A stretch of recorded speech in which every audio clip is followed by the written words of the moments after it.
이번 시간은 최초로 지구의 크기를 측정해낸 에라토스테네스의 이야기를 하면서 시작해볼까요? 에라토스테네스는 알렉산드리아라는 도시에 사는 사람이었어요. 그 근처에 시에네라는 도시가 있었는데 그곳의 우물에서 아주 중요한 사실을 발견하게 된 것이죠. 하지인 매년 6월 21일이면 시에네에서는 태양광이 우물 바닥까지 비춘다는 사실을 발견하게 되었어요. 시에네에서 북쪽에 있는 알렉산드리아에서는 절대 일어나지 않는 일이거든요. 에라토스테네스는 태양광이 시에네 우물의 바닥까지 비추는 시각에 알렉산드리아의 땅 위에 막대를 수직으로 꽂아놓고 그림자의 각도를 측정하도록 했어요. 그 결과 그림자가 수직선과 이루는 각도가 7.2도였는데요.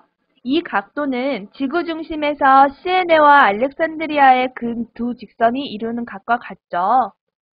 그럼 이제 시에네에서 알렉산드리아까지의 거리만 안다면 비례식으로 지구의 둘레를 구할 수 있겠네요.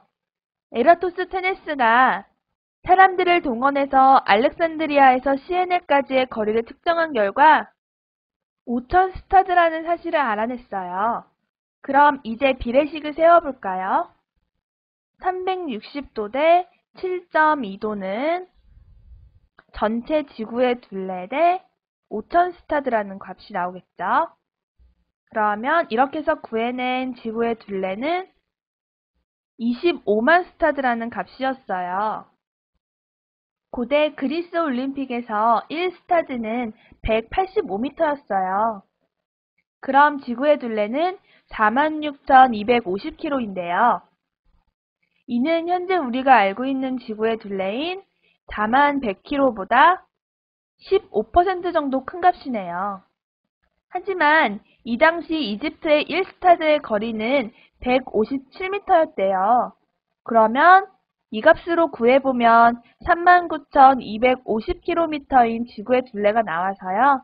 실제와 차이는 겨우 2%밖에 나질 않아요.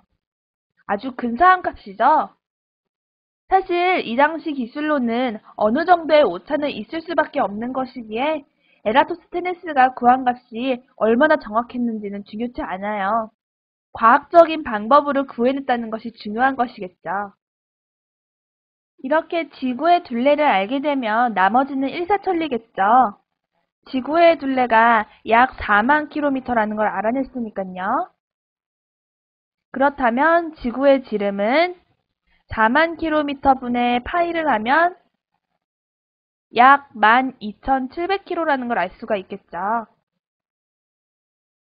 그리고 달의 지름은 12,700km의 4분의 1인 약 3,200km라는 것도 알 수 있겠고요.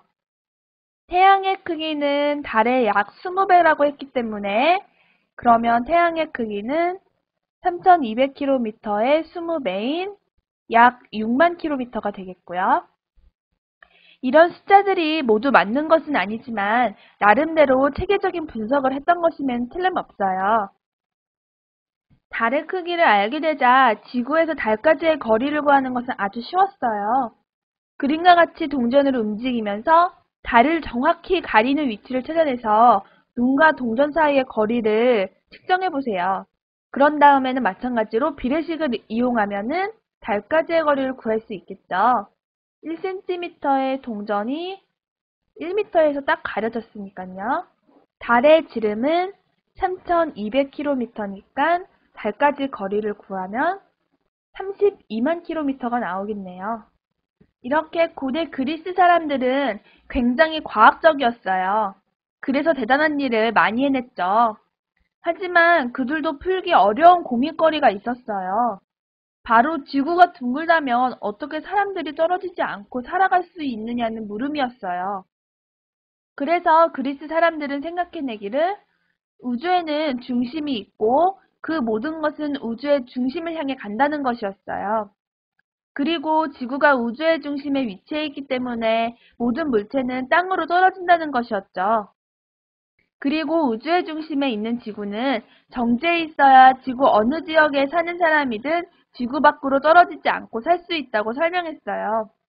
하지만 지구가 우주의 중심이라는 생각은 잘못된 결론이었죠.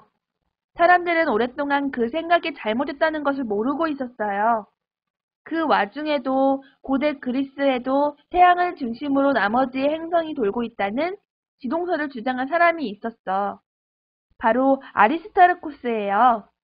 그에 대해 더 알아보도록 할까요?